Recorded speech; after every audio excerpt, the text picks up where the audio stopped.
Assalamualaikum warahmatullahi wabarakatuh. Kami dari kelompok 22 dari KSB Palembang. Di sini kami akan memaparkan materi tentang liquid into gases dengan proses spraying and automation dengan dosen pengampu Dr. Insinyur Leili Nurul Komariah STMT. Kelompok kami beranggotakan yang pertama Ahmad Nofrian, yang kedua Aurea Surya Firmansyah, yang ketiga Farsiram Kusnaidi, saya sendiri, yang keempat Muhammad Duta Tanaya Kedaton, yang terakhir Muhammad Rizky Saputra. Di sini saya akan memaparkan materi tentang liquid into gases. Liquid into gases adalah proses di mana cairan mengalami transformasi menjadi fase gas melalui mekanisme seperti penyemprotan atau atomasi, di mana cairan yang diinjeksikan ke dalam aliran gas berkecepatan tinggi mengalami pemecahan menjadi droplet kecil yang kemudian menguap akibat interaksi aerodinamis dan perpindahan panas. Baik, untuk pemaparan selanjutnya akan dilanjutkan oleh Ahmad Nofrian. Baik, selanjutnya itu ada spraying dan atomization.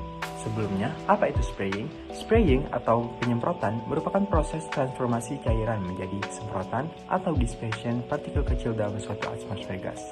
Di mana proses ini penting dalam berbagai aplikasi industri, termasuk pembakaran, pengeringan semprotan, dan aplikasi pertanian. Selanjutnya, apa itu atomization? Atomization atau atomisasi merupakan proses pemecahan cairan menjadi tetesan kecil menggunakan tekanan, aliran udara berkecepatan tinggi, atau energi mekanis. Tujuannya meningkatkan luas permukaan cairan untuk mempercepat penguapan atau reaksi dalam berbagai aplikasi industri seperti pembakaran bahan bakar dan penyemprotan cat. Selanjutnya, rekan saya akan menjelaskan proses dari spraying dan atomization. Baiklah, saya akan menjelaskan mengenai cara kerja dari alat spray dryer. Nah, ini adalah rangkaian alatnya. Lalu, ini adalah mixer yang akan mengaduk liquid yang nantinya akan disemprotkan ke dalam ruangan pengering menggunakan nozzle.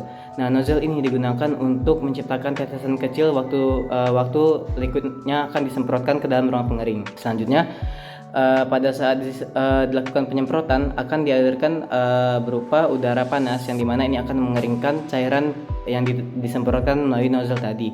Nah, ini akan menciptakan dua produk. Yang pertama itu adalah partikel kering yang akan dikumpulkan di tangki di bawah alat spray dryer ini. Lalu yang kedua adalah sebagian besar uap dari cairan itu akan uap cairan yang dikeringkan tadi. Nah, uap cairan ini akan dialirkan menuju ke dalam dust collector yang dimana uap ini akan dikompresi dan partikel kotornya akan diserap di dalam sini.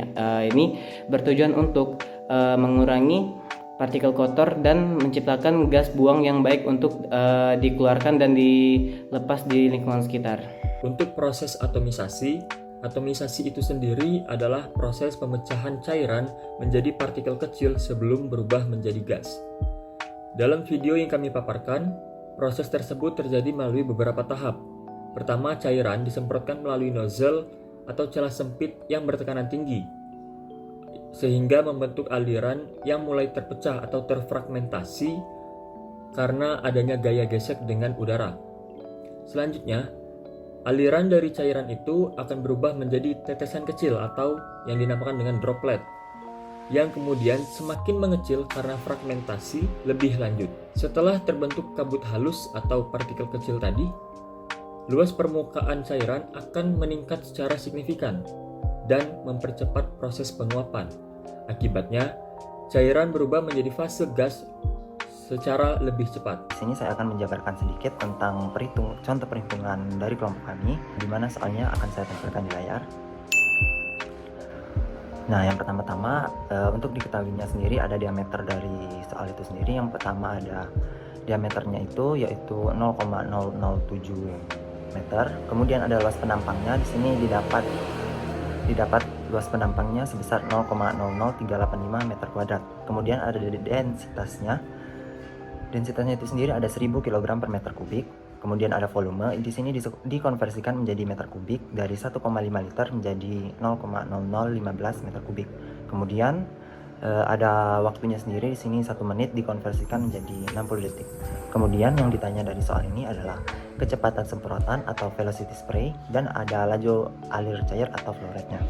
Nah, untuk penyelesaian sini kita harus mencari kecepatannya dulu di mana rumus kecepatannya adalah 3/A kali P, di mana V adalah kecepatan, A adalah luas penampang, dan P adalah kepadatan cairan atau densitasnya. Didapat Kecepatan dari soal kami tersebut adalah 7,79 meter per second. Nah, kemudian untuk mencari laju alir, kita di sini mencari rumus Q sama dengan V per T, di mana Q adalah laju alir cairan dalam satuan meter kubik per second, kemudian V adalah volume cairan yang akan disemprotkan dalam satuan meter kubik, kemudian T adalah waktu yang diperlukan dalam waktu second. Nah, dimasukkan dari rumus tadi, maka akan didapatkan 25 kali 10 pangkat 6 meter kubik per second. Nah, jadi kecepatan semprotan atau velocity spray yang diperlukan adalah 7,79 meter per second, dan laju alir cairan atau flow rate yang diperlukan adalah 25 kali 10 pangkat 6 meter kubik per second. Demikianlah penjabaran perhitungan kelompok kami. Saya akhiri. Assalamualaikum warahmatullahi wabarakatuh.